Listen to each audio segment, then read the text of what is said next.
Somnifère, le podcast. Nos actes ne sont éphémères qu'en apparence. Leurs répercussions se prolongent parfois pendant des siècles. La vie du présent tisse celle de l'avenir, écrit Gustave Le Bon. Bonsoir à toutes et à tous, nous sommes le lundi 25 avril et Somnifère vous raconte ce soir l'histoire d'Elzéar Bouffier, un homme qui vit seul à 1300 mètres d'altitude dans la petite maison en pierre d'un village perdu des Alpes de Haute-Provence. C'est un homme solitaire et silencieux et qui va donner un sens à sa vie de la plus simple des manières en plantant des graines. C'est une jolie histoire de Jean Giono intitulée « L'homme qui plantait des arbres ». Je vous souhaite une excellente nuit et maintenant place à notre séance de relaxation.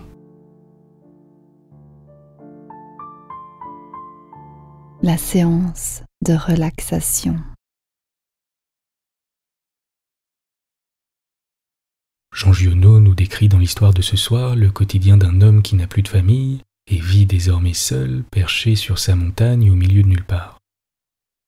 La situation peut paraître dramatique au premier abord, mais on découvre au contraire qu'il a appris à accueillir le quotidien d'une autre manière, qu'il a trouvé un certain plaisir à vivre lentement et qu'il a même réussi à changer le monde, et tout cela par sa simple volonté.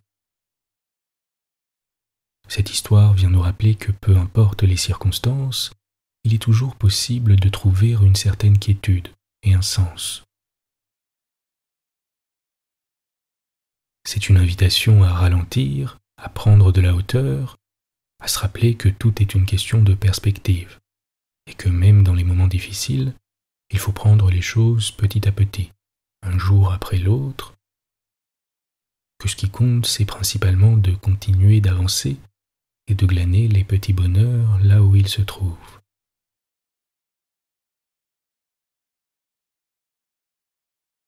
Je vais à présent vous demander de prendre un moment pour vous laisser bercer par votre respiration.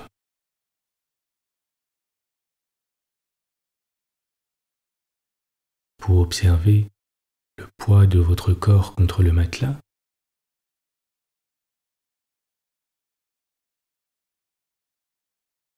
vos émotions,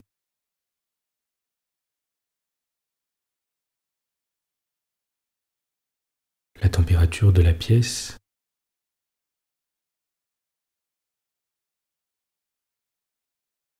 le va-et-vient de votre souffle.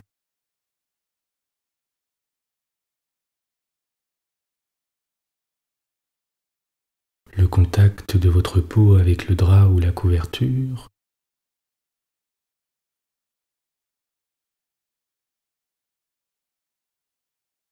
et d'être là, sans attente aucune, et de vous autoriser à déconnecter.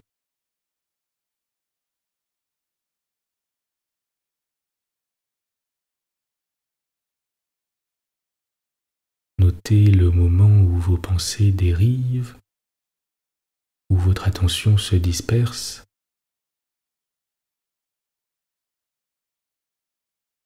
et revenez simplement à votre corps et à vos sensations.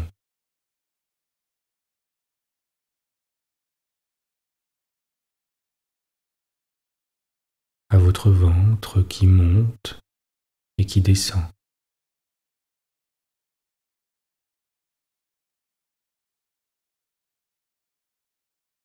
À votre tête sur l'oreiller.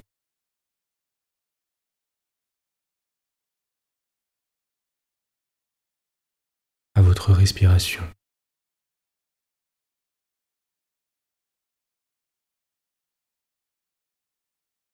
Et laissez la détente s'installer.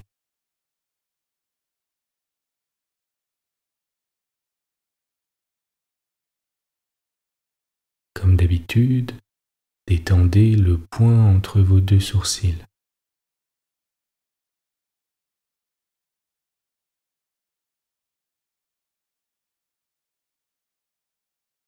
Décrispez la mâchoire.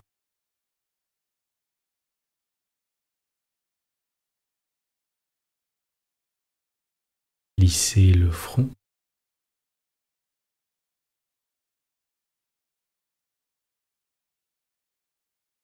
détendez votre cuir chevelu.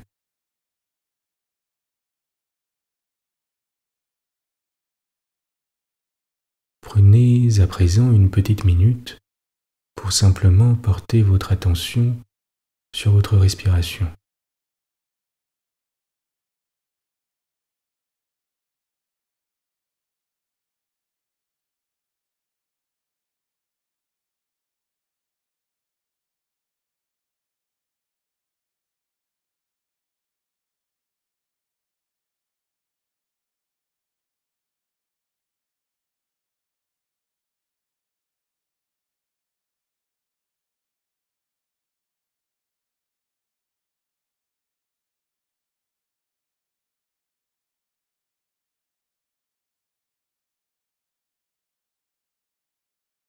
Vous êtes calme et détendu.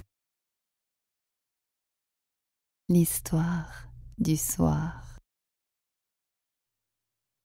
Jean Giono, l'homme qui plantait des arbres. Pour que le caractère d'un être humain dévoile des qualités vraiment exceptionnelles, il faut avoir la bonne fortune de pouvoir observer son action pendant de longues années.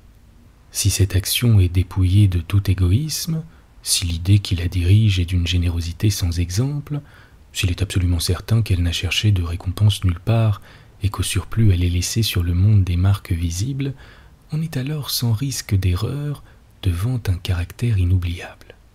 Il y a environ une quarantaine d'années, je faisais une longue course à pied sur des hauteurs absolument inconnues des touristes dans cette très vieille région des Alpes qui pénètre en Provence. Cette région est délimitée au sud-est et au sud par le cours moyen de la Durance entre Sisteron et Mirabeau, au nord par le cours supérieur de la Drôme depuis sa source jusqu'à Die, à l'ouest par les plaines du Comtat venessin et les contreforts du Mont Ventoux. Elle comprend toute la partie nord du département des Basses-Alpes, le sud de la Drôme et une petite enclave du Vaucluse. C'était au moment où j'entrepris ma longue promenade dans ces déserts, des landes nues et monotones vers 1200 à 1300 mètres d'altitude. Il n'y poussait que des lavandes sauvages. Je traversais ce pays dans sa plus grande largeur, et après 3 jours de marche, je me trouvais dans une désolation sans exemple. Je campais à côté d'un squelette de village abandonné. Je n'avais plus d'eau depuis la veille, et il me fallait en trouver. Ces maisons agglomérées, quoiqu'en ruine, comme un vieux nid de guêpe, me firent penser qu'il y avait dû y avoir là dans le temps une fontaine ou un puits. Il y avait bien une fontaine, mais sèche. Les 5 à 6 maisons sans toiture, rongées de vent et de pluie, la petite chapelle au clocher écroulé, étaient rangées comme le sont les maisons et les chapelles dans les villages vivants. Mais toute vie avait disparu. C'était un beau jour de juin avec grand soleil, mais sur ces terres sans abri et hautes dans le ciel, le vent soufflait avec une brutalité insupportable. Ces grondements dans les carcasses des maisons étaient ceux d'un fauve dérangé dans son repas. Il me fallut lever le camp. À 5 heures de marche de là, je n'avais toujours pas trouvé d'eau et rien ne pouvait me donner l'espoir d'en trouver. C'était partout la même sécheresse, les mêmes herbes ligneuses. Il me sembla apercevoir dans le lointain une petite silhouette noire debout. Je la pris pour le tronc d'un arbre solitaire. À tout hasard, je me dirigeai vers elle. C'était un berger. Une trentaine de moutons couchés sur la terre brûlante se reposaient près de lui. Il me fit boire à sa gourde, et un peu plus tard, il me conduisit à sa bergerie dans une ondulation du plateau. Il tirait son eau, excellente, d'un trou naturel très profond au-dessus duquel il avait installé un treuil rudimentaire. Cet homme parlait peu. C'est le fait des solitaires, mais on le sentait sûr de lui et confiant dans cette assurance. C'était insolite dans ce pays dépouillé de tout. Il n'habitait pas dans une cabane, mais une vraie maison en pierre où l'on voyait très bien comment son travail personnel avait rapiécé la ruine qu'il avait trouvée là à son arrivée. Son toit était solide et étanche. Le vent qui le frappait faisait sur les tuiles le bruit de la mer sur les plages. Son ménage était en ordre, sa vaisselle lavée, son parquet balayé, son fusil graissé, sa soupe bouillée sur le feu. Je remarquai alors qu'il était aussi rasé de frais, que tous ses boutons étaient solidement cousus, que ses vêtements étaient reprisés avec le soin minutieux qui rend les reprises invisibles. Il me fit partager sa soupe, et comme après je lui offrais ma blague à tabac, il me dit qu'il ne fumait pas. Son chien, silencieux comme lui, était bienveillant sans bassesse. Il avait été entendu tout de suite que je passerais la nuit là, le village le plus proche étant encore à plus d'une journée et demie de marche. Et au surplus, je connaissais parfaitement le caractère des rares villages de cette région. Il y en a 4 ou 5 dispersés les uns des autres sur les flancs de ces hauteurs, dans les taillis de chênes blancs à la toute extrémité des routes carrossables. Ils sont habités par des bûcherons qui font du charbon de bois. Ce sont des endroits où l'on vit mal. Les familles serrées les unes contre les autres dans ce climat qui est d'une rudesse excessive, aussi bien l'été que l'hiver, exaspèrent leur égoïsme en vase clos. L'ambition irraisonnée s'y démesure dans le désir continu de s'échapper de cet endroit. Les hommes font porter leur charbon à la ville avec leurs camions, puis retournent. Les plus solides qualités craquent sous cette perpétuelle douche écossaise. Les femmes mijotent des rancœurs. Il y a concurrence sur tout, aussi bien pour la vente du charbon que pour le banc à l'église, pour les vertus qui combattent entre elles, pour les vices qui se combattent entre eux, et pour la mêlée générale des vices et des vertus sans repos. Par là-dessus, le vent également sans repos irrite les nerfs. Il y a des épidémies de suicide et de nombreux cas de folie, presque toujours meurtrières. Le berger qui ne fumait pas alla chercher un petit sac et déversa sur la table un tas de glands. Il se mit à les examiner l'un après l'autre avec beaucoup d'attention, séparant les bons des mauvais. Je fumais ma pipe. Je me proposais pour l'aider. Il me dit que c'était son affaire. En effet, voyant le soin qu'il mettait à ce travail, je n'insistais pas. Ce fut toute notre conversation. Quand il eut du côté des bons un tas de glands assez gros, il les compta par paquets de 10. Ce faisant, il éliminait encore les petits fruits ou ceux qui étaient légèrement fendillés, car il les examinait de fort près. Quand il eut ainsi devant lui 100 glands parfaits, il s'arrêta et nous allâmes nous coucher. La société de cet homme donnait la paix. Je lui demandai le lendemain la permission de me reposer tout le jour chez lui. Il le trouva tout naturel, ou plus exactement, il me donna l'impression que rien ne pouvait le déranger. Ce repos ne m'était pas absolument obligatoire, mais j'étais intrigué et je voulais en savoir plus. Il fit sortir son troupeau et il le mena à la pâture. Avant de partir, il trempa dans un seau d'eau le petit sac où il avait mis les glands soigneusement choisis et comptés.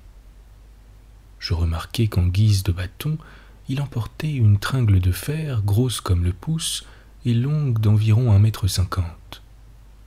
Je fis celui qui se promène en se reposant et je suivis une route parallèle à la sienne. La pâture de ces bêtes était dans un fond de combe. Il laissa le petit troupeau à la garde du chien et il monta vers l'endroit où je me tenais. J'eus peur qu'il vînt pour me reprocher mon indiscrétion, mais pas du tout. C'était sa route, et il m'invita à l'accompagner si je n'avais rien de mieux à faire. Arrivé à l'endroit où il désirait aller, il se mit à planter sa tringle de fer dans la terre. Il faisait ainsi un trou dans lequel il mettait un gland, puis il rebouchait le trou. Il plantait des chênes. Je lui demandai si la terre lui appartenait. Il me répondit que non. Savait-il à qui elle était? Il ne savait pas. Il supposait que c'était une terre communale, ou peut-être était-elle propriété de gens qui ne s'en souciaient pas. Lui ne se souciait pas de connaître les propriétaires. Il planta ainsi 100 glands avec un soin extrême. Après le repas de midi, il recommença à trier sa semence. Je mis, je crois, assez d'insistance dans mes questions, puisqu'il y répondit. Depuis 3 ans, il plantait des arbres dans cette solitude. Il en avait planté 100 000. Sur les 100 000, 20 000 étaient sortis. Sur ces 20 000, il comptait encore en perdre la moitié du fait des rongeurs ou de tout ce qu'il y a d'impossible à prévoir dans les desseins de la Providence. Restaient 10 000 chênes qui allaient pousser dans cet endroit où il n'y avait rien auparavant. C'est à ce moment-là que je me souciais de l'âge de cet homme. Il avait visiblement plus de 50 ans. 55, me dit-il. Il s'appelait Elzéar Bouffier. Il avait possédé une ferme dans les plaines. Il y avait réalisé sa vie. Il avait perdu son fils unique, puis sa femme. Il s'était retiré dans la solitude où il prenait un plaisir à vivre lentement, avec ses brebis et son chien. Il avait jugé que ce pays mourrait par manque d'arbres. Il ajouta que n'ayant pas d'occupation très importante, il avait résolu de remédier à cet état de choses. Menant moi-même à ce moment-là, malgré mon jeune âge, une vie solitaire, je savais toucher avec délicatesse aux âmes des solitaires. Cependant, je commis une faute. Mon jeune âge, précisément, me forçait à imaginer l'avenir en fonction de moi-même et d'une certaine recherche du bonheur. Je lui dis que dans 30 ans, ces 10 000 chênes seraient magnifiques. Il me répondit très simplement que si Dieu lui prêtait vie dans 30 ans, il en aurait planté tellement d'autres que ces 10 000 seraient comme une goutte d'eau dans la mer. Il étudiait déjà d'ailleurs la reproduction des hêtres et il avait près de sa maison une pépinière issue des faines. Les sujets qu'il avait protégés de ses moutons par une barrière en grillage étaient de toute beauté. Il pensait également à des bouleaux pour les fonds où, me dit-on, une certaine humidité dormait à quelques mètres de la surface du sol. Nous nous séparâmes le lendemain. L'année d'après, il y eut la guerre, dans laquelle je fus engagé pendant 5 ans. Un soldat d'infanterie ne pouvait guère y réfléchir à des arbres. À vrai dire, la chose même n'avait pas marqué en moi. Je l'avais considéré comme un dada, une collection de timbres, et oublié. Sorti de la guerre, je me trouvais à la tête d'une prime de démobilisation minuscule, mais avec le grand désir de respirer un peu d'air pur.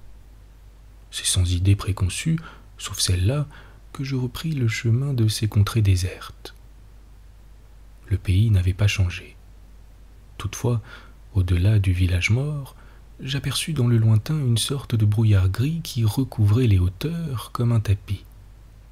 Depuis la veille, je m'étais remis à penser à ce berger planteur d'arbres. 10 000 chênes, me disais-je, occupent vraiment un très large espace. J'avais vu mourir trop de monde pendant 5 ans pour ne pas imaginer facilement la mort d'Elzéar Bouffier, d'autant que lorsqu'on en a 20, on considère les hommes de 50 comme des vieillards à qui il ne reste plus qu'à mourir. Il n'était pas mort, il était même fort vert. Il avait changé de métier.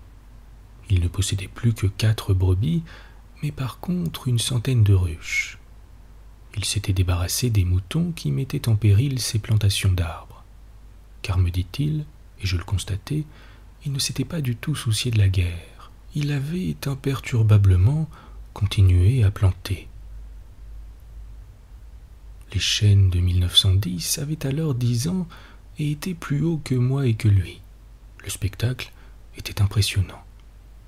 J'étais littéralement privé de parole, et comme lui ne parlait pas, nous passâmes tout le jour en silence à nous promener dans sa forêt. Elle avait en 3 tronçons 11 kilomètres de long et 3 kilomètres dans sa plus grande largeur. Quand on se souvenait que tout était sorti des mains et de l'âme de cet homme, sans moyens techniques, on comprenait que les hommes pourraient être aussi efficaces que Dieu dans d'autres domaines que la destruction. Il avait suivi son idée, et les hêtres qui m'arrivaient aux épaules, répandus à perte de vue, en témoignaient. Les chênes étaient drus et avaient dépassé l'âge où ils étaient à la merci des rongeurs. Quant au dessein de la Providence elle-même, pour détruire l'œuvre créée, il lui faudrait avoir désormais recours au cyclone, Il me montra d'admirables bosquets de bouleaux qui dataient de 5 ans.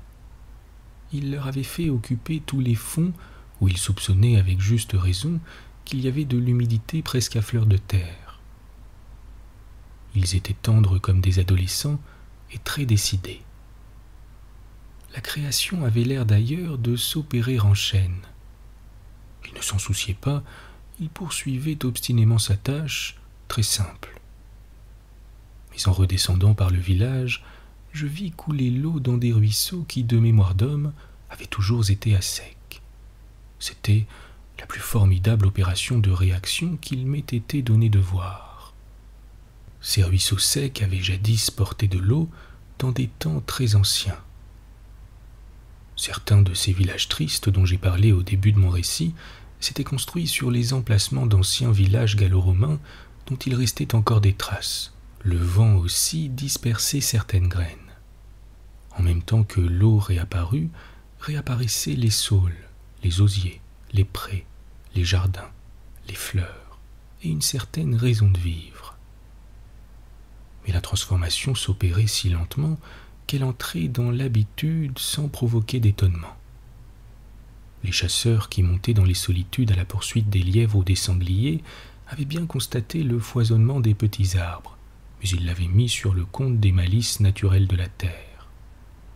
C'est pourquoi personne ne touchait à l'œuvre de cet homme. Si on l'avait soupçonné, on l'aurait contrarié. Il était insoupçonnable. Qui aurait pu imaginer dans les villages et dans les administrations une telle obstination dans la générosité la plus magnifique? À partir de 1920, je ne suis jamais resté plus d'1 an sans rendre visite à Elzéar Bouffier. Je ne l'ai jamais vu fléchir ni douter. Et pourtant, Dieu sait si Dieu même y pousse. Je n'ai pas fait le compte de ses déboires.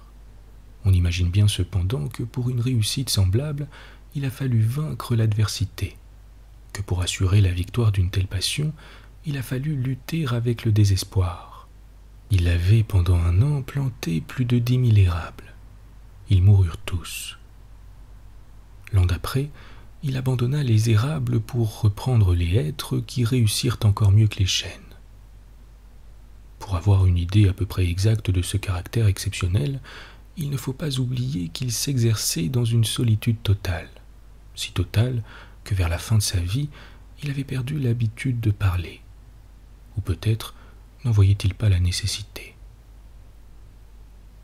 En 1933, il reçut la visite d'un garde forestier éberlué.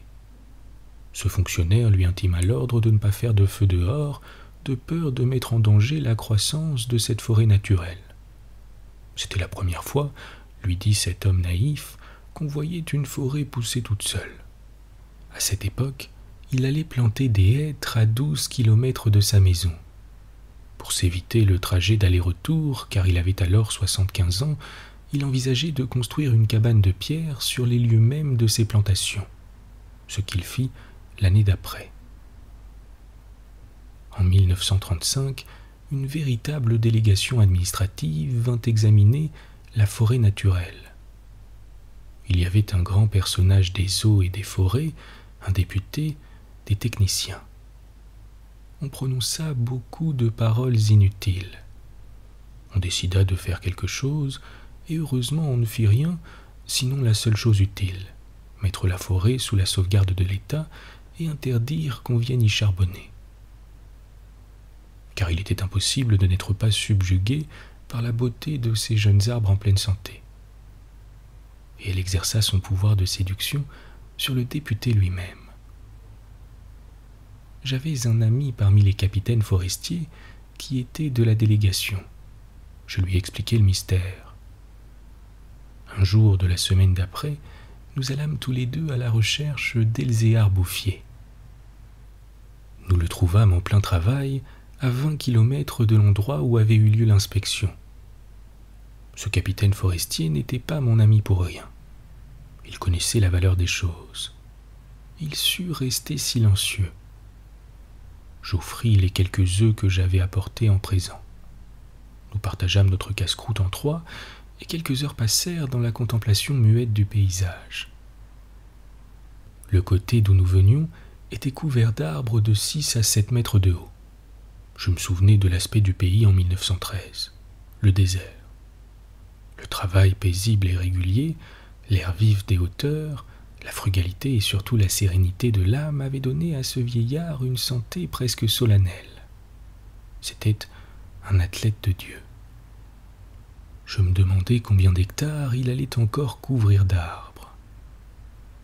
Avant de partir, mon ami fit simplement une brève suggestion à propos de certaines essences auxquelles le terrain d'ici paraissait devoir convenir. Il n'insista pas. Pour la bonne raison, me dit-il après, que ce bonhomme en sait plus que moi. Au bout d'une heure de marche, l'idée ayant fait son chemin en lui, il ajouta « Il en sait beaucoup plus que tout le monde. Il a trouvé un fameux moyen d'être heureux. » C'est grâce à ce capitaine que non seulement la forêt, mais le bonheur de cet homme furent protégés. Il fit nommer 3 gardes forestiers pour cette protection, et il les terrorisa de telle façon qu'ils restèrent insensibles à tous les pots de vin que les bûcherons pouvaient proposer. L'œuvre ne courut un risque grave que pendant la guerre de 1939. Les automobiles marchant alors au gazogène, on n'avait jamais assez de bois. On commença à faire des coupes dans les chênes de 1910, mais ces quartiers sont si loin de tout réseau routier que l'entreprise se révéla très mauvaise au point de vue financier. On l'abandonna. Le berger n'avait rien vu. Il était à 30 kilomètres de là, continuant paisiblement sa besogne, ignorant la guerre de 39 comme il avait ignoré la guerre de 14. J'ai vu Elzéar Bouffier pour la dernière fois en juin 1945. Il avait alors 87 ans. J'avais donc repris la route du désert, mais maintenant, malgré le délabrement dans lequel la guerre avait laissé le pays, il y avait un car qui faisait le service entre la vallée de la Durance et la montagne. Je mis sur le compte de ce moyen de transport relativement rapide le fait que je ne reconnaissais plus les lieux de mes dernières promenades. Il me semblait aussi que l'itinéraire me faisait passer par des endroits nouveaux. J'eus besoin d'un nom de village pour conclure que j'étais bien cependant dans cette région jadis en ruine et désolée. Le car me débarqua à Vergon. En 1913, ce hameau de 10 à 12 maisons avait 3 habitants. Ils étaient sauvages, se détestaient, vivaient de chasse au piège, à peu près dans l'état physique et moral des hommes de la préhistoire. Les orties dévoraient autour d'eux les maisons abandonnées. Leurs conditions étaient sans espoir. Il ne s'agissait pour eux que d'attendre la mort, situation qui ne prédispose guère aux vertus. Tout était changé, l'air lui-même. Au lieu des bourrasques sèches et brutales qui m'accueillaient jadis, soufflait une brise souple chargée d'odeurs. Un bruit semblable à celui de l'eau venait des hauteurs. C'était celui du vent dans les forêts. Enfin, chose plus étonnante, j'entendis le vrai bruit de l'eau coulant dans un bassin. Je vis qu'on avait fait une fontaine, qu'elle était abondante, et ce qui me toucha le plus, on avait planté près d'elle un tilleul qui pouvait déjà avoir dans les 4 ans, déjà gras, symbole incontestable d'une résurrection. Par ailleurs, Vergon portait les traces d'un travail pour l'entreprise duquel l'espoir était nécessaire. L'espoir était donc revenu. On avait déblayé les ruines, abattu les pans de murs délabrés et reconstruit 5 maisons. Le hameau comptait désormais 28 habitants, dont 4 jeunes ménages.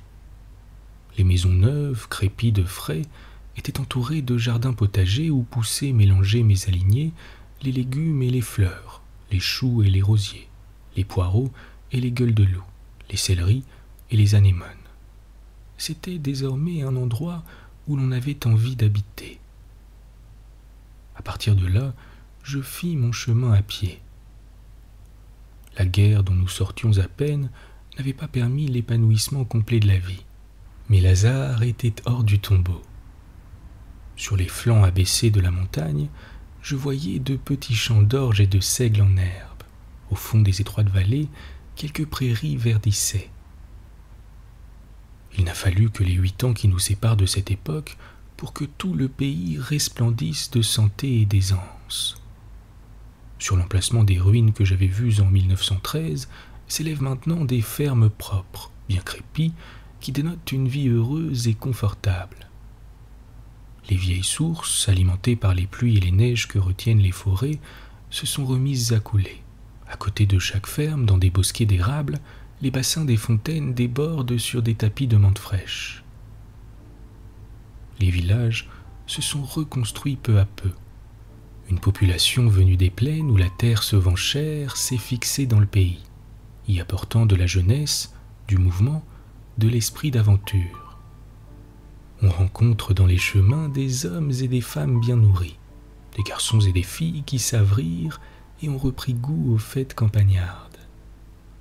Si on compte l'ancienne population, méconnaissable depuis qu'elle vit avec douceur, et les nouveaux venus, plus de 10 000 personnes doivent leur bonheur à Elzéar Bouffier. Quand je réfléchis qu'un homme seul, réduit à ses simples ressources physiques et morales, a suffi pour faire surgir du désert ce pays, je trouve que malgré tout la condition humaine est admirable. Mais quand je fais le compte de tout ce qu'il a fallu de constance dans la grandeur d'âme et d'acharnement dans la générosité pour obtenir ce résultat, je suis pris d'un immense respect pour ce vieux paysan sans culture qui a su mener à bien cette œuvre digne de Dieu. Elzéar Bouffier est mort paisiblement en 1947 à l'hospice de Banon. Bonne nuit. Bonne nuit.